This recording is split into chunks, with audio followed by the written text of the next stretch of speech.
Bonjour à tous et bienvenue sur un nouvel épisode de Nous Entrepreneurs. Aujourd'hui, je reçois Benjamin Faudot qui est le gérant de chez Sophie et Fils. Bonjour Benjamin. Bonjour à tous. Bienvenue sur notre série. Est-ce que tu peux, s'il te plaît, te présenter et puis notamment présenter comment tu es arrivé à gérer chez Sophie et Fils un peu tout ce qui vient avant la création ou la reprise d'entreprise. Tu vas nous en dire plus après. Moi, je suis donc Benjamin Faudot, j'ai 35 ans. J'ai été donc amené dans l'entreprise. C'est une entreprise familiale, donc par la voix de ma maman qui gérait l'entreprise et que j'ai rejoint du coup en 2007 pour mon apprentissage cuisine, moi à la base. Donc j'étais à la base cuisinier. Et de fil en aiguille, le temps est passé et j'ai su occuper les différents postes de l'entreprise pour, au bout maintenant de 17 ans, occuper le poste de gérant et avoir pu faire la transition avec ma maman, qui, elle, a quitté l'activité et l'entreprise en 2019, enfin, qui l'a pas totalement quitté, hein, qui m'accompagne toujours. Ouais. On est tous les deux gérants, mais c'est vrai que dans l'exploitation et au quotidien, elle est plus là. Donc D'accord. voilà ce qui m'a amené à reprendre l'entreprise. Ok, ça paraît évident comme ça. Est-ce que ça veut dire que toi, quand tu as commencé à faire ton apprentissage en cuisine, c'était dans l'objectif de prendre la relève ou pas forcément? Comment ça s'est fait? Non, c'est venu naturellement. C'était, enfin, nous, on est plusieurs frères, hein. J'ai un grand frère qui travaillait aussi dans l'entreprise, qui est mon aîné de 2 ans. Et pour lui, ça n'a pas été une évidence. Enfin voilà, aujourd'hui, il n'est plus dans l'entreprise familiale. Mais non, moi, c'est venu petit à petit, une envie, enfin voilà, de fil en aiguille, et ça s'est fait très naturellement. Ok, top. Voilà. Merci. Est-ce que tu peux maintenant que t'as commencé à te présenter, nous présenter la personne morale, donc nous présenter chez Sophie et Fils? Qu'est-ce que c'est? C'est un restaurant. Moi, je le connais aussi côté un peu plus événementiel. C'est quoi votre positionnement, votre unicité, à qui vous vous adressez? Alors, on est un restaurant dit d'entreprise, parce que Ok, c'est un restaurant au cœur d'une zone d'activité, ouais. À Rieux-la-Pape, hein, on le mentionne. à Rieux-la-Pape, voilà, dans la zone Périquin. C'est une activité du midi, du lundi au vendredi, pour notre clientèle. Et après, on a deux autres secteurs d'activité, donc la restauration, l'événement et le séminaire, qui sont les trois choses on va faire au sein du restaurant. Donc le séminaire, comme tu as pu le voir, c'est dans notre espace de séminaire qui est au rez-de-chaussée de l'établissement. Ouais. Donc on propose des salles de réunion, des journées d'études, voilà, du petit déjeuner, le déjeuner, la pause d'après-midi. On a la partie événementielle, où on va répondre à toutes les demandes professionnelles pour des soirées d'entreprise, les CE, les arbres de Noël, ce genre de choses. Et la partie mariage plus privée, c'est une autre partie de l'événement, mais ça vraiment sur des week-ends, entre le vendredi soir et le dimanche soir, pour répondre à là pour le coup, une clientèle de particuliers et non de professionnels.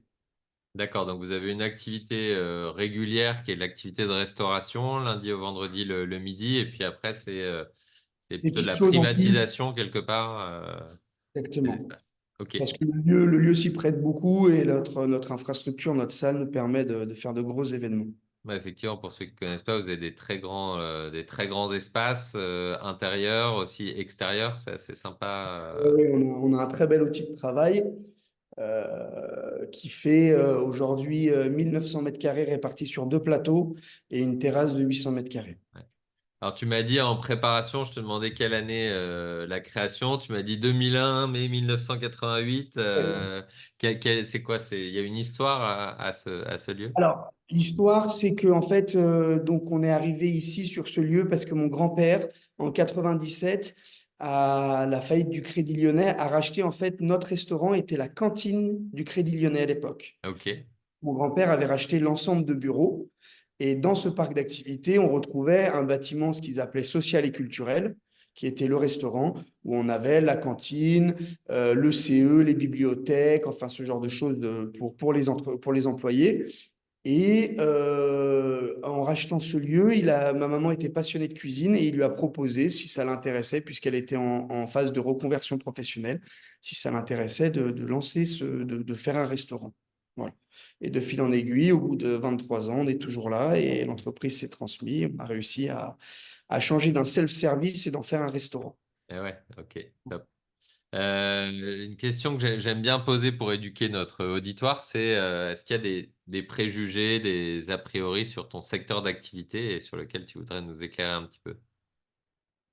Bah, de règle générale, bon là un peu moins ces derniers temps parce que c'est vrai qu'entre le Covid, l'inflation des matières premières, tout ça, ça s'est un peu remis en question. Mais c'était un métier qui était, je dirais, vu comme presque un loi. Les gens se disaient, bon, bah, faire un restaurant, c'est assez facile, quoi. On fait la cuisine, on apporte les plats en salle. C'était un métier que tout à chacun pouvait faire. Enfin, on s'imaginait que tout à Ouais, chacun pouvait faire. Et notamment dans les émissions telles que Cauchemar en cuisine, on a pu constater que c'est vrai que souvent les gens voulaient se lancer, créer un restaurant de manière très anodine et dire c'est facile.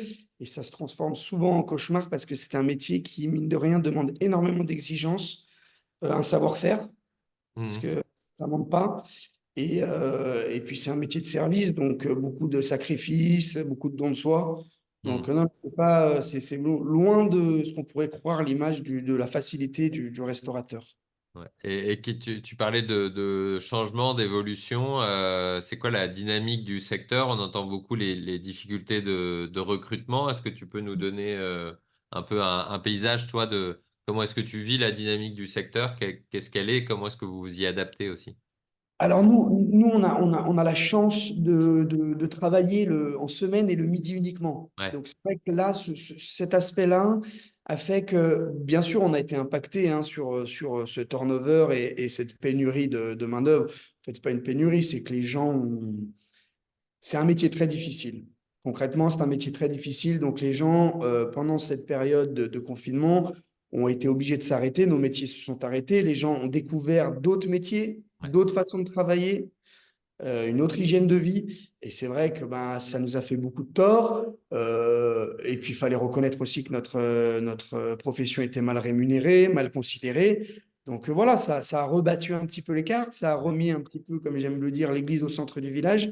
Et ça nous a permis de nous poser les bonnes questions, nous, chefs d'entreprise, et aussi à la fois nos collaborateurs. Après, moi, comme je te disais, c'est vrai que nous, on a cette chance de travailler que le midi en semaine, donc on est un peu à part dans le monde de la restauration. ouais. Et quelle est, toi, ton ambition pour chez Sophie et Fils?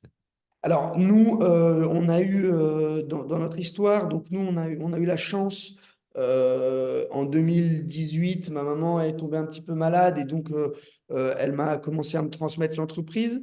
En 2020, au final, pour nous, le Covid, avec un peu de recul, on l'a vécu comme une chance, une opportunité, parce qu'on a pu, avec la perte de l'exploitation, enfin l'arrêt de notre activité, englober une vraie phase de travaux Ouais, de profonde, globale, en profondeur de notre établissement. Donc, on a refait toute l'infrastructure, on a refait tout l'esthétique, les fluides, les courants faibles, l'isolation, ce qui nous a permis aussi d'anticiper, sans le savoir, les hausses de prix des matières premières, des énergies. ouais, ok, ouais, Donc, en remettant de l'isolant sur le toit, en refaisant les façades, en refaisant les vitraux, en refaisant les fluides, en passant tout en LED. Donc, avec du recul, c'est vrai que ça a été on a fait de cette crise une grande chance. Voilà. Et du coup, on a refait toute notre infrastructure. Et là, aujourd'hui, on est dans une phase de développement. On est en croissance constante chaque année. Et surtout, moi, ce qui m'est important, c'est de stabiliser mon entreprise, ouais, le bien-être de mes collaborateurs, parce qu'on a énormément de turnover. Et ça, c'est compliqué dans nos métiers, parce qu'à chaque fois, il faut reformer les gens, leur montrer un petit peu notre façon de travailler, ce qu'on attend. Donc, c'est une grosse perte de temps. Donc, moi, ça devient un petit peu aussi une de mes priorités. Bien sûr, avoir une qualité constante et développer mon entreprise, mais ce que je n'avais pas avant est la vision du bien-être de mes collaborateurs au travail, d'arriver à avoir des équipes qui soient stables, constantes et qu'on n'ait pas un turnover régulier qui nous oblige à chaque fois à devoir reformer, perdre du temps. Voilà. Ça, c'est un petit peu ma priorité à l'heure actuelle, c'est de stabiliser et d'offrir un cadre de travail pour mes équipes. Ok, ça fait évoluer ton quotidien en tant que dirigeant? Oui, oui, bien sûr, bien sûr. Avant, moi, j'étais plus dans une optique vraiment en tant que, enfin, j'avais plus l'aspect des dirigeants où la rentabilité, l'efficacité, être performant, tout ça. Et c'est vrai que des fois, on se perdait, hein, à voir que ça, ben, nos équipes pouvaient en subir un peu les conséquences. Et là, c'est vrai que on n'oublie pas cette part parce qu'on reste une entreprise et qu'on doit être dans la performance, la rentabilité, mais on associe toujours ça avec le bien-être de nos collaborateurs. Ok, et ça veut dire que ça change ton emploi du temps est différent? Comment ça Oui. se traduit? On passe beaucoup plus de temps, on est beaucoup plus disponible pour les gens, beaucoup plus à l'écoute. On passe plus de temps avec nos collaborateurs, bien sûr. Ok, ça marche. Quand tu te projettes, quel défi ou ouais, pas quel obstacle, mais quel challenge tu vois pour les mois, les années à venir?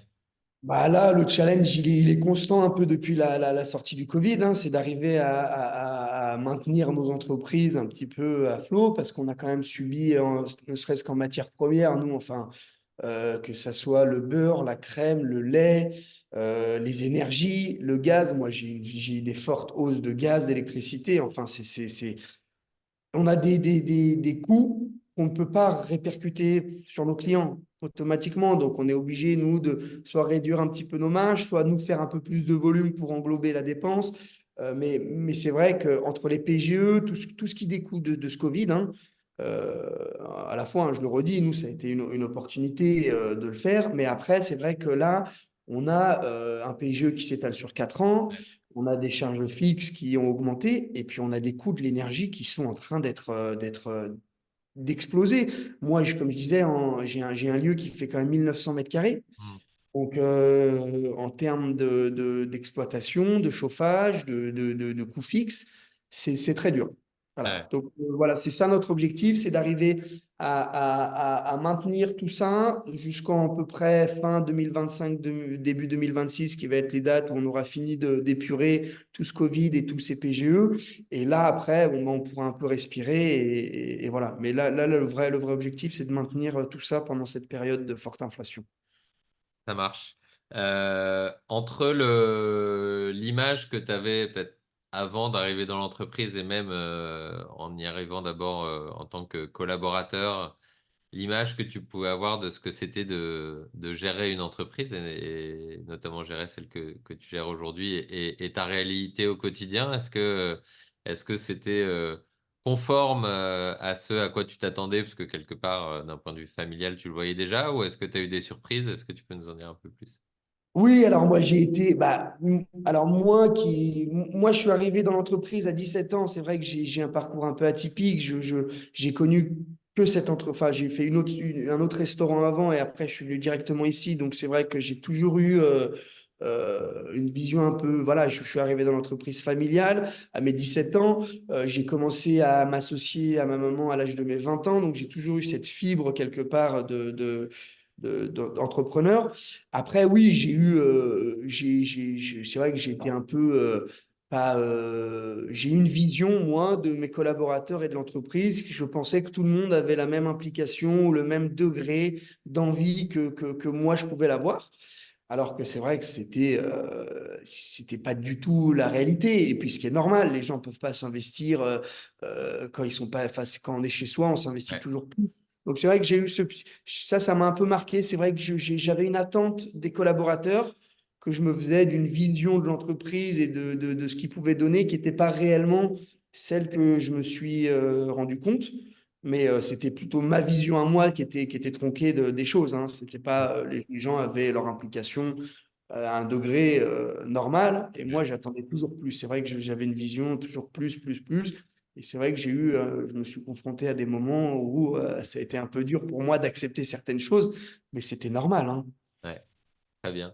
Est-ce que tu as un apprentissage à nous partager sur alors depuis que tu es arrivé ou depuis que tu es à la tête de l'entreprise, c'est quoi ton plus grand apprentissage?